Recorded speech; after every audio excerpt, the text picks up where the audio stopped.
मौजूद हैं इस वक्त पार्लियामेंट हाउस के सामने। जो पिछली हुकूमत थी उसको गए हुए तकरीबन मेरे ख़्याल में 2-2.5 माह हो गए।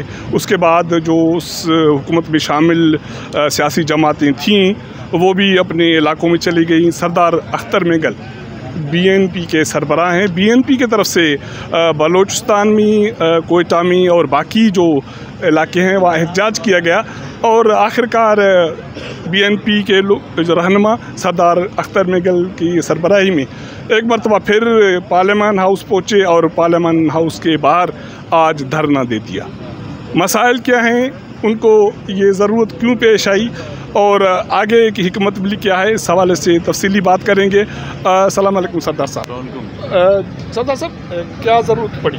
आप हुक्मरान इत्तेहादों का हिस्सा भी रहे, उसके बाद भी आपको यहाँ आने की अब ज़रूरत क्यों पेश आई? बड़ी नवाज़िश आपकी जी, आपने हमारे लिए वक्त निकाला। देखिए, ज़रूरत हमने हर वक्त महसूस की है और एहतजाज ज़रूरतों के तहत सिर्फ नहीं किया जाता, ज़्यादतियों के ख़िलाफ़ एहतजाज किया जाता है। और जिस मसले पर आज हम यहाँ पर इकट्ठे हुए हैं या हम एहतजाज कर रहे हैं वो आज का मसला नहीं है। बलूचिस्तान में दीरीना मसला है। अब ये सिलसिला पूरे मुल्क में शुरू हो चुका है और हमने सिर्फ आज एहतजाज नहीं किया। 2012 में 2006 में हमने लॉन्ग मार्च किया था ग्वादर से कोयटे तक। उसकी पादाइश में हमें गिरफ़्तार कर दिया गया। फिर उसके बाद मुख्तलिफ़ औक़ात में जलसों जुलूसों में, असम्बली, प्रोविंशियल असम्बली में हुए, हमने एहतजाज किया। 2012 में सुप्रीम कोर्ट में इफ्तिखार चौधरी के सामने हमने पिटीशन दाखिल की थी मिसिंग पर्सनस और डेथ स्क्वाड। उसमें भी देखें हमारे 6 नुकात थे। फिर MLN की गवर्नमेंट आती है, उसके सामने भी हमने ये मुतालबात रखे। PTI की गवर्नमेंट से जो मुआहदा हुए हमने ये मुतालबात रखे। ऐवान के अंदर हमने एहतजाज किए, हमने तकारीरें की। हमने ऐवान के अंदर जब ख़वातीन को वारन से उठाया गया था हमने वहाँ पर धरना दिया। और जब PDM की हुकूमत बनी तो उनके साथ भी हमारे मुज़ाकरातों में ये बात हाईलाइट होती रही और उसी दौरान हुकूमत का हिस्सा होते हुए भी हमने इस पर खामोशी इख्तियार नहीं की। लेकिन ये बदकिस्मती है, जो लोग जब अपोजिशन में होते हैं तो उनको हमारी बात सुनाई देती है और हमसे ज़्यादा वो आंसू बहाते हैं। लेकिन जब वो इक़्तिदार में आते हैं वो हमारे आंसू पहुंचने के बजाय हमारे मज़ीद आंसू बहाने में जो है ना वो अपना टाइम ज़ाया करते हैं। तो आज हम लोगों ने ये एहतजाज किया है कि इससे पहले कोयटे में हमने लॉन्ग मार्च किया था जिसमें सरकार ने काफ़ी रुकावटें खड़ी कर दी, रास्ते बंद कर दिए गए, स्टेडियम के दरवाजे बंद कर दिए गए, साफ़ियों को, मीडिया को जो है ना पाबंद किया गया कि उनकी कवरेज न दें और उनको जलसेगाह में आने की इजाज़त नहीं दी गई। यहाँ पर आने का मकसद हमारा ये है कि जी हम मुल्क और मुल्क के उन आला इदारों, चाहे वो पार्लियामेंट हो, चाहे जिसका आधा हिस्सा मौजूद है, आधा हिस्सा उसका मौजूद नहीं है, और जुडिशरी अदलिया के सामने आके अपना एहतजाज रिकॉर्ड करें। ये हमें यकीन है कि ना मुंतखब हुकूमत इस मसले को हल कर सकी और निगरान हुकूमत तो कतन इसको हल नहीं कर सकेगी। लेकिन अगर कोई मसले को हल नहीं करता इसका ये मतलब नहीं कि हम अपना एहतजाज ख़त्म कर दें।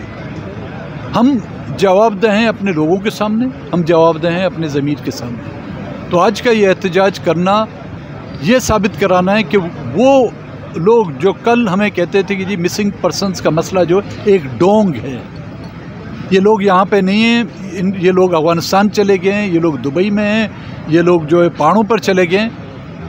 लेकिन उनकी हुकूमत के ख़ात्मे के बाद जब उन पर आन बीती तो आज उनको एहसास हो गया होना चाहिए कि हाँ जी मिसिंग पर्सनस का मसला जेन्युइन मसला है और हकीकतन पाकिस्तान का सबसे मसला अगर अहम है तो ये मिसिंग पर्सनस का मसला है। और उसके साथ साथ जो मिसिंग पर्सनस के ज़िम्मेदारान हैं उन्होंने यहाँ पर ग्रुप्स या ग्रोह बनाए हुए हैं जो लोगों को उठा के ले जा के उनसे ताउन हासिल करते हैं, उनसे बत्ते वसूल करते हैं, उनको लाइसेंस टू किल दिया गया है, लोगों को मारें।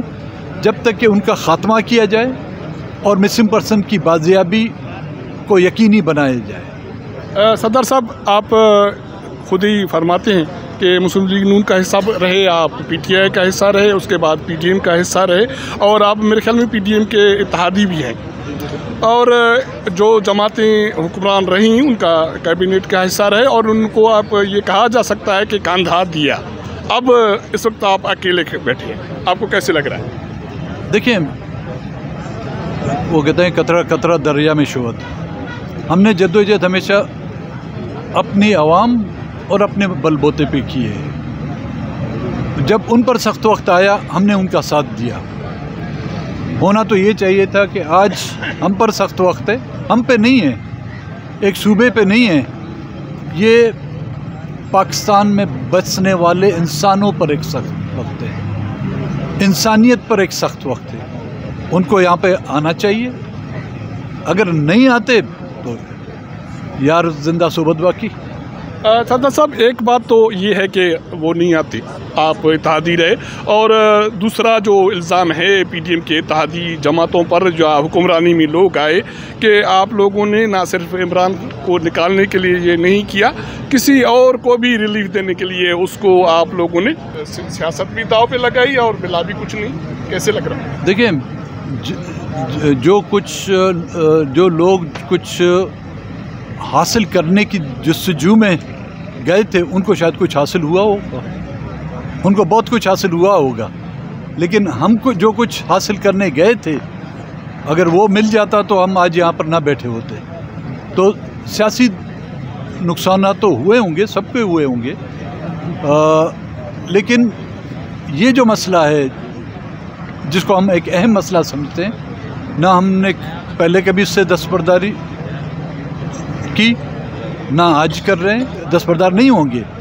सियासी नुकसानात हुए हैं, सियासी नुकसानात तो पुर किए जा सकते हैं वक्त और हालात के तहत, लेकिन सॉरी मैं इंटरप्ट कर रहा हूँ, आपको लगता है कि वो डिसीजन गलत थे? लेकिन जो डिसीजन उस वक्त हुई थी वो ये थी कि जी उस हुकूमत के ख़िलाफ़ अदम एतमाद के बाद हम फौरी इलेक्शन की तरफ जाएंगे। ये डिसाइडेड था, कोई माने या ना माने, कि 2-3 महीने में हम इलेक्शन की तरफ जाएंगे। लेकिन ये बदबख्त कुर्सी इतनी नरम और कुशादा है, एक बार जब उस पर आदमी बैठ जाए फिर उठने को जी नहीं चाहता। अब प्लान क्या है, हिकमत अमली क्या है, कब तक बैठेंगे?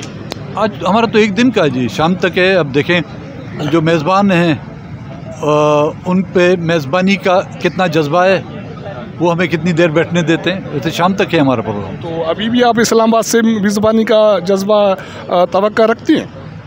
मेज़बानी देखें ना, यही मेज़बान जो बैठे हुए हैं मेहमान नवाजी के लिए, मेज़बान ने कहा कि जी आप कह तो रहे हम उठ जाएं, हम तो एहतजाज कर रहे हैं भाई, हमने ना कोई शीशा तोड़ा है। यहाँ पे तो उन लोगों को इजाज़त दी गई थी जिन्होंने पार्लियामेंट पर हमला किया, हम तो पार्लियामेंट पर हमला करने नहीं आए।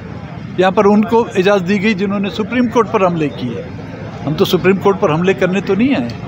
यहाँ पर उनको इजाज़त दी गई थी जिन्होंने पीटीवी पर हमला किया, हम किसी चैनल को जो है बंद करने के लिए नहीं आए। हम तो उन लोगों की दाद रसी लेके आए हैं जो किसी के बेटे हैं, किसी के शौहर हैं, किसी के भाई हैं, किसी के रिश्तेदार हैं, हम उनकी दाद रसी लेके आने हैं। और अब अगर हुकूमत को हमारा यहाँ पर बैठना नागवार है तो वो जो हम बात कह रहे हैं कि इसमें रियासत और रियासत के इदारे शामिल हैं, तो इसका मतलब हमारी उस बात को वो तस्दीकी मोहर लगा रहे हैं ना। हम एहतजाज उनके ख़िलाफ़ कर रहे हैं जो इनके ज़िम्मेदार हैं। अब रियासत ये फ़ैसला करे, हमें उठाकर ये फ़ैसला खुद ही करेगी कि रियासत खुद इसकी ज़िम्मेदार है। नाज़रीन, ये थे सरदार अख्तर महंगल साहब। वो कहते हैं कि सियासत में भी रहे, हुक्मरानी का हिस्सा भी रहे, और इस तवक्को, इस उम्मीद के साथ रहे कि जो हमारे मुतालबात हैं, बलूचिस्तान के अवाम के मुतालबात हैं, वो हल हों।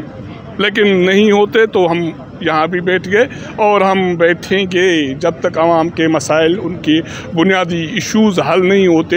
हाँ, जिन दोस्तों के साथ इक़्तिदार में रहे वो नहीं आए, उसका अफसोस तो ज़रूर है, लेकिन हम अपने जदोजहद से दस्तबरदार नहीं होंगे। अगर हमारा ये व्लॉग आपको पसंद आए तो अपने दोस्तों के साथ शेयर कीजिएगा, अपना फीडबैक दीजिएगा।